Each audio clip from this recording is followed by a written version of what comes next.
नमस्कार, times of Swaraj में आप सबों का स्वागत है और मैं हूं संतोष सिंह। और आज हम टाइम्स ऑफ स्वराज में चर्चा करने जा रहे हैं कि नीट परीक्षा को लेकर जो सरकार का हलफनामा दायर हुआ है, एनटीए ने जो अपनी बातों को रखा है, उसको लेकर पूरे देश में कहीं न कहीं मोदी सरकार को लेकर एक अलग तरीके की सोच डेवलप करनी शुरू हो गई है। जो मोदी पार्लियामेंट में क्या क्या नहीं भरोसा दिलाए। शिक्षा मंत्री शुरुआती दौर में भले ही कह रहे थे कि प्रश्न पत्र लीक हुआ ही नहीं, लेकिन बाद में जब बिहार पुलिस के अधिकारियों से उनकी मुलाकात हुई, उन्होंने भी माना कि हाँ, प्रश्न पत्र लीक हुआ है। इन सब के बावजूद भी जो रवैया है एनटीए और भारत सरकार के, उस पर सवाल कई तरह से उठने शुरू हो गए। हमारे साथ अभयानंद जी हैं, एक बिहार के डीजीपी भी रह चुके हैं और शिक्षा के क्षेत्र में इनका बड़ा योगदान रहा है। खास करके जो आपको जेई के जब इंजीनियरिंग की जो परीक्षा है उसको लेकर जो ये सुपर 30 से लेके सुपर 30 अभियानंद तक का जो इनका सफर है, वो एक अलग सफर है शिक्षाविद के रूप में। और वो इस वजह से तमाम उन चीजों को वो समझते भी हैं कि कोचिंग संस्थानों का क्या दबाव रहता है, कोचिंग संस्थान किस तरीके से परीक्षा लेने वाले इंस्टीट्यूशन को प्रभावित करता है। तो ये एक पुलिस पदाधिकारी के रूप में भी और एक शिक्षाविद के रूप में भी तमाम चीजों को वो ये समझते हैं। जरा सीधे चलते हैं हम अभयानंद जी से, और अभयानंद जी से ही जानना चाहते हैं कि नीट की परीक्षा को लेकर जो सरकार गोल गोल गोल गोल गोल गोल घुमा रही है, क्या लगता है आपको? आप पहले आप शिक्षाविद हैं और उसके बाद आप एक सीनियर पुलिस अधिकारी भी रहे हैं। नीट परीक्षा को लेकर जो सुप्रीम कोर्ट में सरकार की तरफ से जो हलफनामा दायर किया गया है या एनटीए की तरफ से जो हलफनामा दायर किया गया है, और उसमें जो चीजें कही गई हैं कि कुछ खास सेंटर पर ही इस तरीके के कदाचार की खबर आई है या प्रश्न पत्र लीक हुआ है, बड़े स्तर पर ऐसा कुछ भी नहीं हुआ है जिसकी वजह से परीक्षा को रद्द कर दी जाए। और रद्द करने से जो प्रतिभावान छात्र हैं उनको साइकोलॉजिकली काफी बुरा इफेक्ट पड़ेगा। वैसे आपको परीक्षा के बारे में जो अभी तक जो रद्द हुआ है उसका भी आपको एक्सपीरियंस होगा शिक्षाविद के रूप में भी और पुलिस पदाधिकारी के रूप में। सरकार का ये स्टैंड कहां तक आप इसको सही मानते हैं? जिस तरह की परीक्षा आयोजित होती है, ये तो ऑफलाइन परीक्षा थी और बड़े पैमाने पर पूरे देश में आयोजित की गई, तो एक भी सेंटर पर अगर क्वेश्चन पेपर बाहर आ गया है तो उस पर गारंटी के साथ कहना कि वो कहां तक पहुंच गया होगा। जिस तरह की नेटवर्क व्यवस्था आजकल देश में है या पूरे विश्व में है, ये तो इसका सेंटर अगर ऑस्ट्रेलिया में भी होता तो वहां भी पहुंच जाता है। तो जो टेक्नोलॉजी अवेलेबल और सब लोग जानते हैं उसको, तो ये कहना कि खास सेंटर पर ही हुआ है या कुछ सेंटर पर ही हुआ है, ये अगर सही भी है तो निकलने के बाद, क्वेश्चन पेपर निकलने के बाद, फॉर एग्जांपल इसी मैटर में लर्न एंड प्ले स्कूल में क्वेश्चन पेपर था, ये तो कंफर्म्ड है, कुछ लोगों के हाथ में था, वहां से ये निकल नहीं गया होगा और कहां तक फैल गया होगा, इसकी कोई गारंटी नहीं दे सकता है।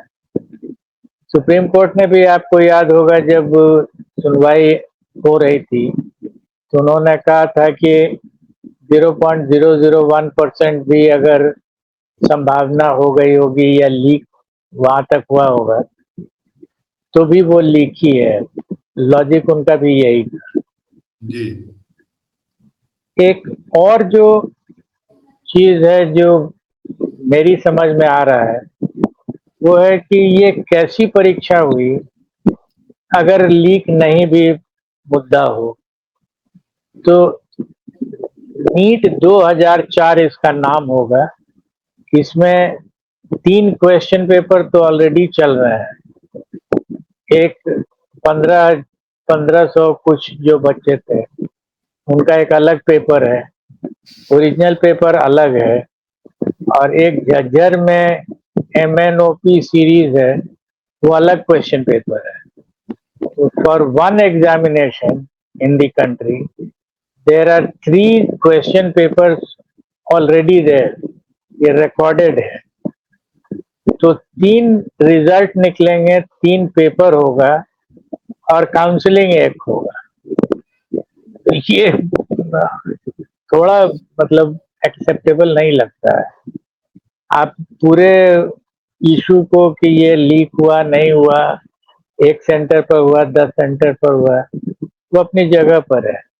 बट एक टेस्ट जिसका नाम नीट 2024 है और 3 तरह के रिजल्ट, 3 तरह के क्वेश्चन पेपर, मेरी समझ में तो नहीं आता इसका एक जगह काउंसलिंग कैसे हो जाए।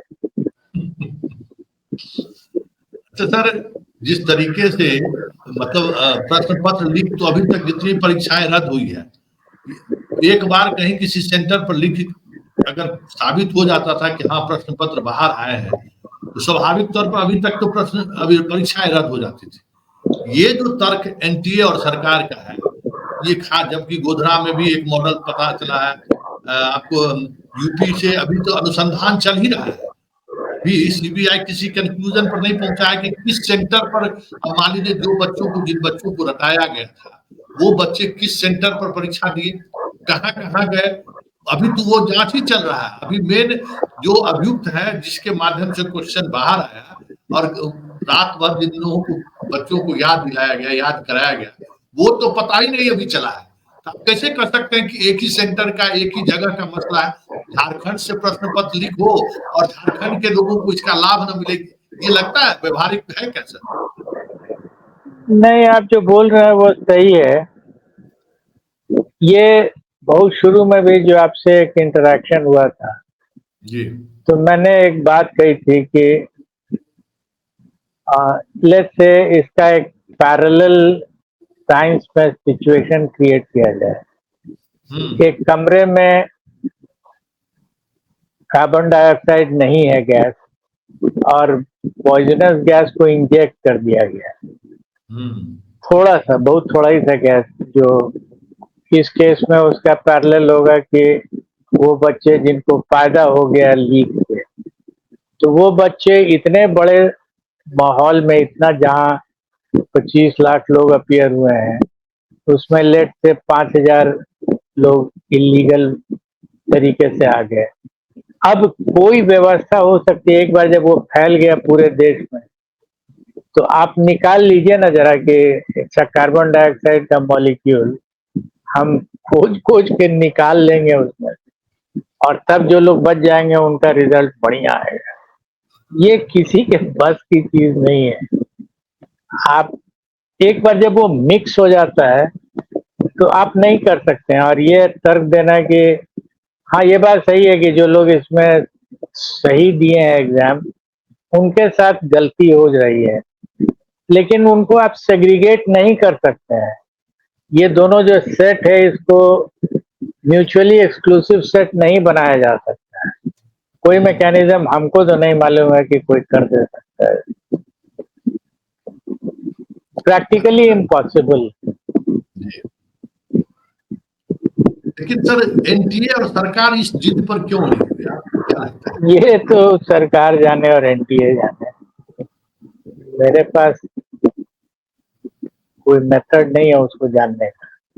लेकिन ये हम जानते हैं कि the only option is रीनीट, only option, और कोई ऑप्शन है ही नहीं है। ये बुरी तरह फंस गया है।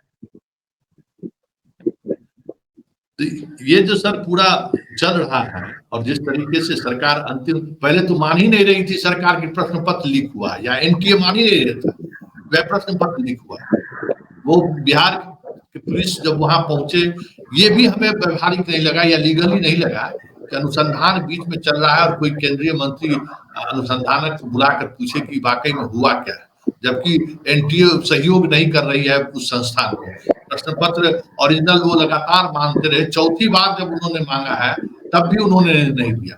तब जब वो भेजे लेने के लिए तब आए, उसमें भी 83 क्वेश्चन का जो है उनके पास जो जला हुआ टुकड़ा था, उसमें 83 के 83 क्वेश्चन सीरियली मिला है। जहां इस तरीके से सहयोग हो, सरकार, केंद्र की सरकार के मंत्री अधिकारियों से बात करते हैं, ये प्रोसेस को कहां तक आप सही मानते हैं?